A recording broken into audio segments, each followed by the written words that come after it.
It's so easy to say, gee, I can't do this, or I want to change that, or for some reason we're dissatisfied with some aspect of our life. And generally, the first thing we do is complain about it to ourselves, find a kindly ear and complain there, but it falls in the realm of complaining and being frustrated. And the way, just out of almost every situation that I can think of, is to take an aim, which means that the individual will do something to better his position or to better the stance of the individual towards performing better.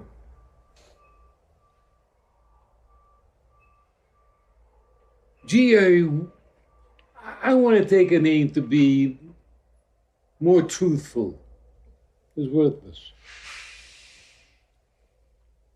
An aim has to have a shape, a time frame, something definitely doable for X amount of time. Because then we have to reevaluate, is the aim working? Am I drawing a little closer to the goal I have in mind? It must have a frame, must be something that's simple and can be done. Must be something that you value. Must be something that you can check with somebody else. I did this today or I didn't do it today.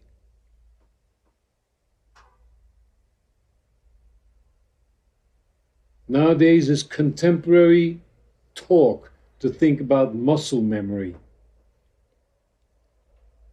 And it's very, very true. There's also emotional memory, thinking memory. And like you say, if your aim is to get up at 6 o'clock, you must get up at 6 o'clock. Set the alarm, do whatever you have to do. If you did it, you've increased your capacity to do it. If you fail at doing it, you must call somebody and say, I attempted and I failed. Then you can study why you failed and what you can do to turn failure into success, which in itself is a good piece of knowledge to have. Do you remember your aim with getting up? Oh, yes. If you had said yes, it would have meant one thing. But oh, yes is worth spilling the anecdote. Well, it came in several forms, but the most memorable is, in order to wake up, I bought an alarm, the kind of alarm, like an old-fashioned alarm. It's about this big, like how you would have an alarm in a building when the building is being robbed. So that's how loud the alarm was. And then the alarm was hidden in my storeroom. So I had to. Was there a key to the storeroom? I don't think so. Mm-hmm.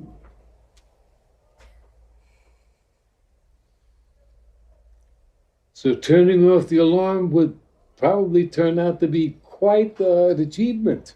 Yes. Spluttering and muttering, nightgowns are flying in the air while people hunt all over to find where this red alarm is going off. Sounded a lot like a burglary scene in a movie. Sounds like something from a David Lynch movie. Sure. Do I get credit for having suggested that? Yes, you get credit. I get credit. But I think just in the idea of aims, that in a very clear way, it moves personality out of the driver's seat. and that shift occurs because personalities, that's probably our guest, personalities don't take aims. And that very core idea is true. Very well said. Personalities do not accept aims. Excuse me, we've given this Go ahead. person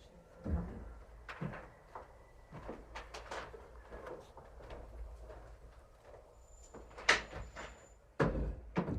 For instance, an aim may be, when I see this or that, I will do this or that. A personality changes every few minutes. What one personality says means nothing to the rest of the personalities or to other personalities. When you take an aim and do what the aim reads, then you're also strengthening the essential self that remembers that it was 2 days ago or 20 days ago or 40 days ago that it came to the conclusion of an action that it said it would do. And it continues to do so. And when another personality takes over that part, and there is a disruption, then you check in or check yourself and see the part that was here today was not in accord with that aim, doesn't do it, probably isn't even too interested in it.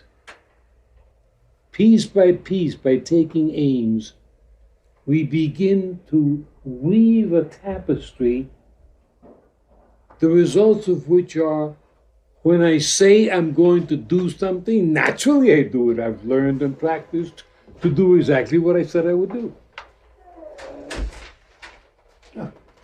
Oh my God. Don't you know who that is? No. Oh. Do you? Hmm? Do you know? Do I know who it is? Of course I know who it is. Good to see him. So we're strengthening that part of ourselves that is based upon the idea of I do things. I obey myself.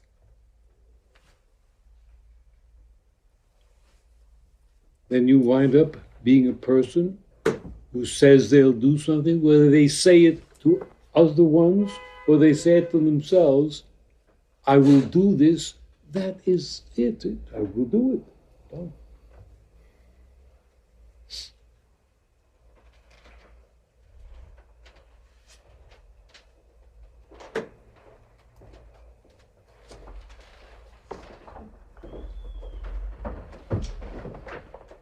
Hello, John. Hi, thanks, Gil. Know this man many, many, many, many years.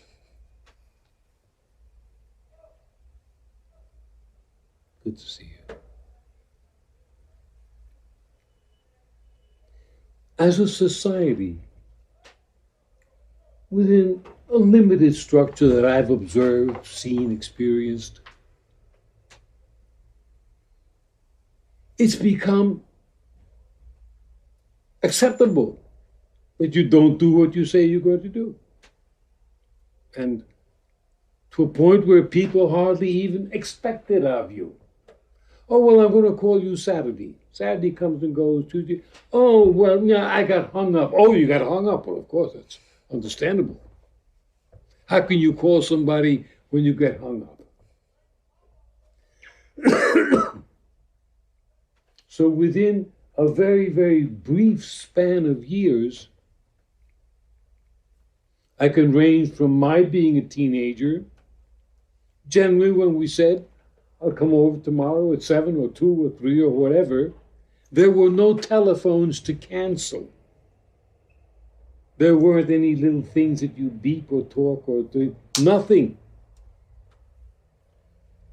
I can recall on my hands, or one hand, the times that people didn't show up, or I didn't show up, or somebody else didn't show up, you said you were going to be at somebody's house at 7 and you were there.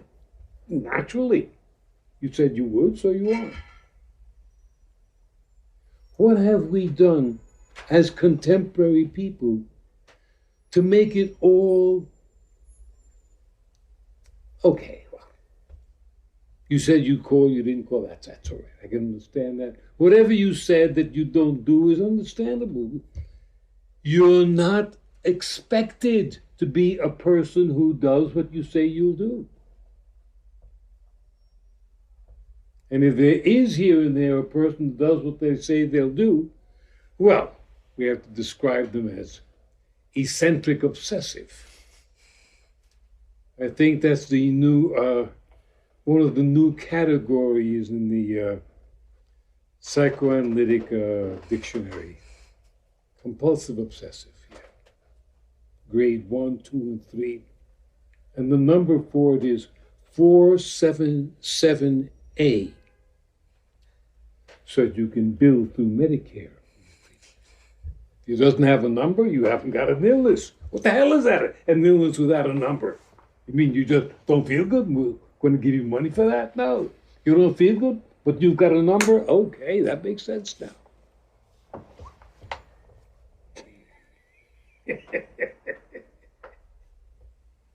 Hello there, John. Hi, Gil. Tell me what you've been up to. Storing when? Not again. Not again. I live in dread. I once asked this guy to tell his life story, and it began with his grandfather's migration to the United States or something. And we were about an hour and a half into it, and we were just getting to his parents. You know, The good stuff. the amazing thing was going down to Staten Island and filming some of the people who were totally slammed by the storm, and to sit there, filming there by the tomb of, a little girl and father who perished in the flood. You know, and around it is like total devastation. Walls from how you've seen it on television. Yeah. But the astonishing thing is to go and be there with those people who are supporting each other and some force of faith, you know, just going on minute by minute, building, rebuilding, you know, it was really quite an extraordinary experience. Yeah. And then also we're just talking about work now, but filming the conspiracy of the murders of John and Robert Kennedy. Stories told by people who were with them, like we're here in this room together. Those people who were there, filming those stories. I've been doing that. It's very, very intense stuff and privilege. You've had quite a fine life. Yeah, thanks to you as well, Gil. Thank you. Thank you. So much you've enriched all of us, and particularly me, this broken vessel. Weren't we all? That was 72nd Street. Mm-hmm.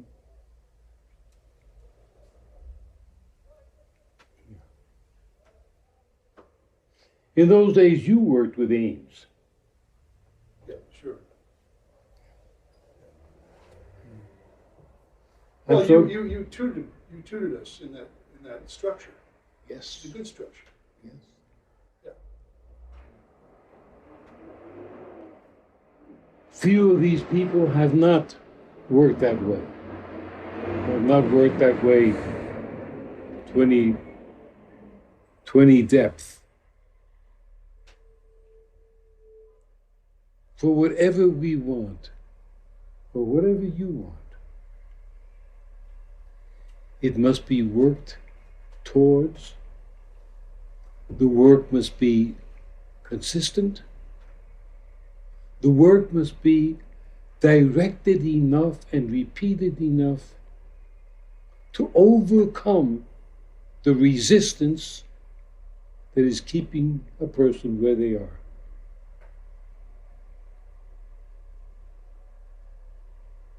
So I offer, and I wish to state this, whatever you feel could use repair or fixing or adjusting or whatever you have in mind, the idea is to be before a group like this, or myself or individually, but somehow make sure that I'm able to help you frame an ambition in a manner that's doable, that's suitable for you, and that I will become aware of. I'll be partaking in it. That means that if you let yourself down on Tuesday and you don't do it, that would have been one story if I hadn't been involved. But when I am involved with your aim, with you, then also know very well that you've let me down on Tuesday too. And generally the idea is, it didn't happen today. I wish to tell you that, etc., etc. We see why, we fix it, but believe me, wherever you're going and whatever it is that you want from life, I promise the way to make sure that you achieve it, if it's achievable, and it should be because it's an aim, is to do it and do it and do it and do it courageously. Without an aim, we're like leaves on a fall day, on a breezy fall day. We float here, we float there, and nothing really happens. And that's very important. It's one of the cornerstones of this work, and basically any kind of work that gets done. The joke, how do I get to Carnegie Hall? Practice. Yes, musicians become people who are very cognizant of the idea that you have to practice and do and redo and train your mind and train your fingers and your muscles and everything and keep doing it.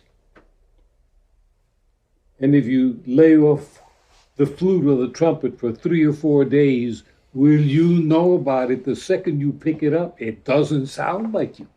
And that's 3 days gone from a person who has been playing for years and years.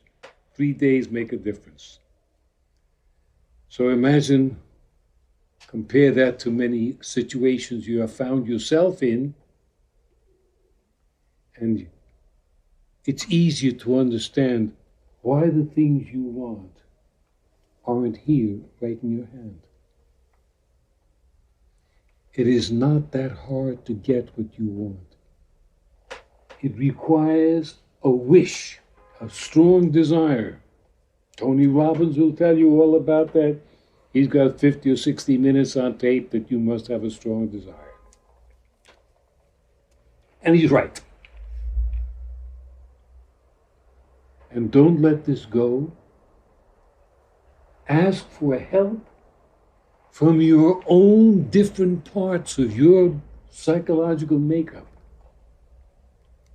Ask for help.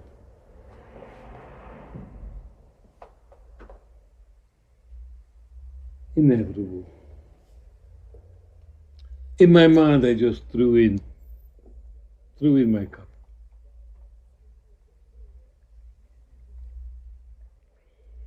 Lord, forgive me, I'm going to do it again.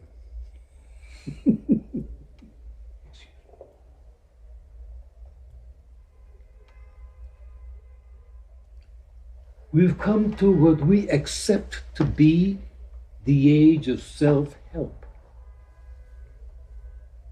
Self-help gave way to breeding a culture of self-help helpers. If you can't do it yourself, There's somebody in the phone book, you call him up, he'll help you help yourself. There are more therapists for every conceivable necessity in the world.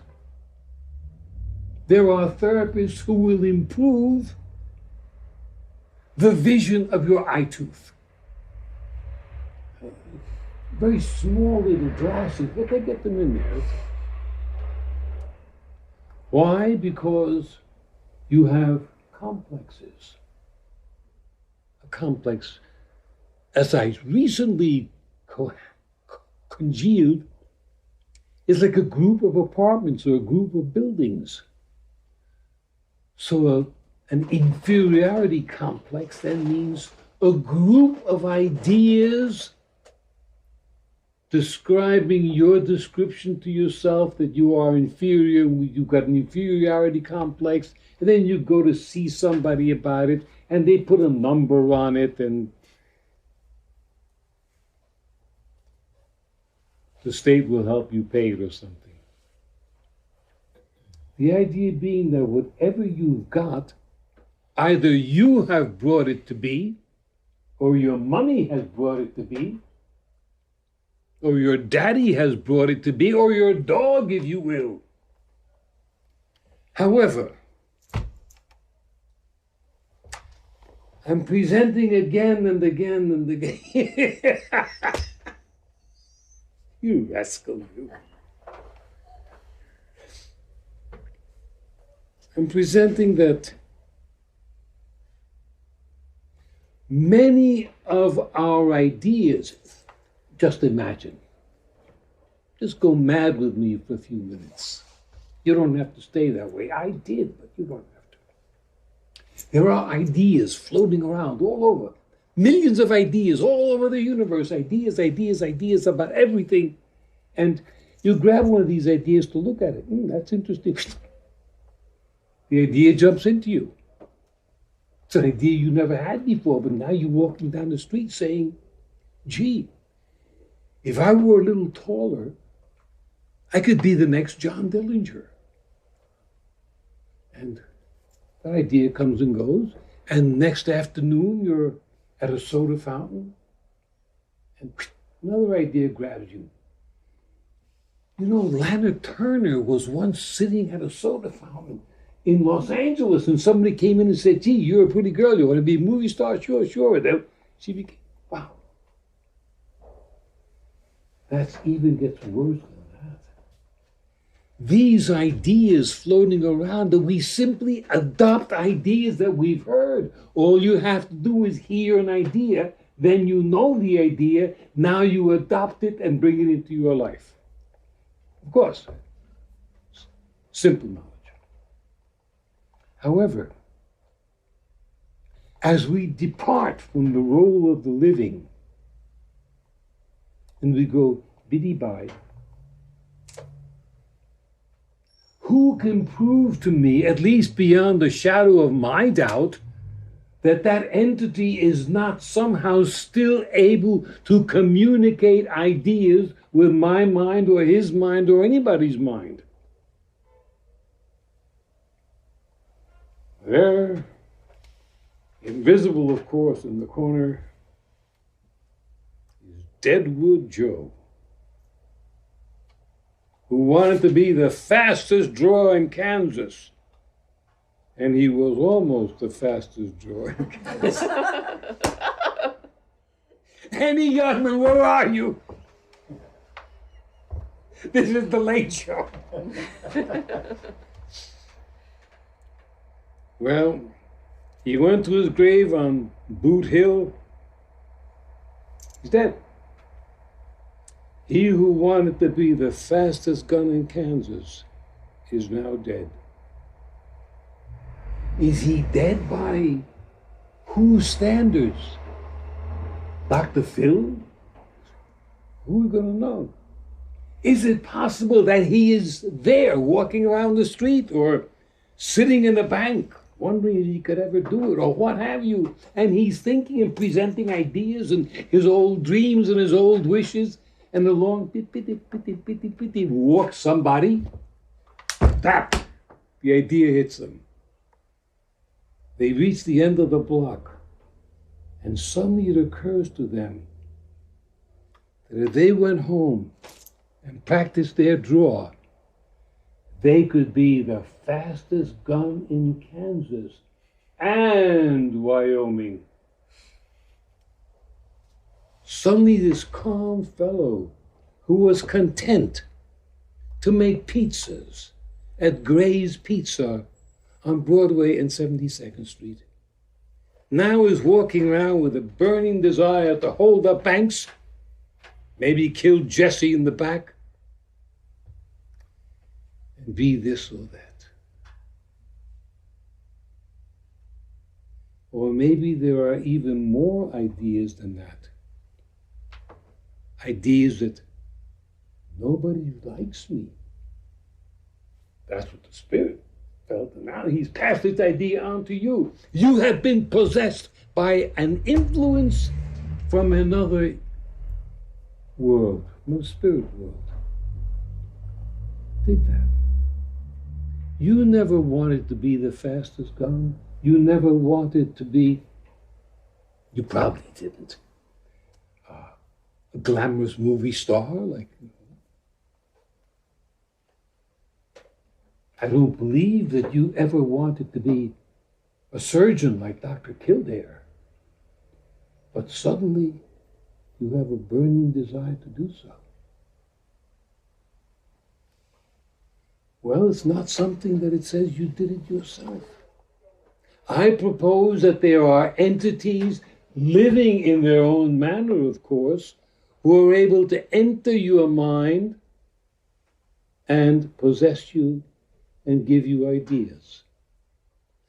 Now, what do you do with these ideas that you've got that you did not fabricate, that you don't know how to put in or take out? And sad to say, don't have a number. So you can't even get Medicare to pay for it. You walk into Medicare office and say, yes, how do you feel today? I feel I'm the fastest gun in the West. And if you don't pipe up, I'm going to blow you right out of your chair. Oh, yeah. How long have you been feeling this way? I think we have somebody that can help you.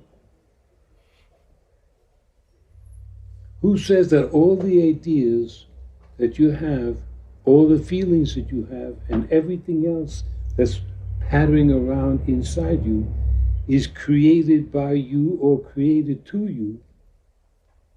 Is it possible to find that the originator of this idea was not just a Johnny-come-lately who wanted to be the fastest gun in Kansas? He's not. I am. But maybe that this idea was put there by some being who existed 300 years ago, 500. Oh, yeah, you get that old itch. This is Genghis Khan talking.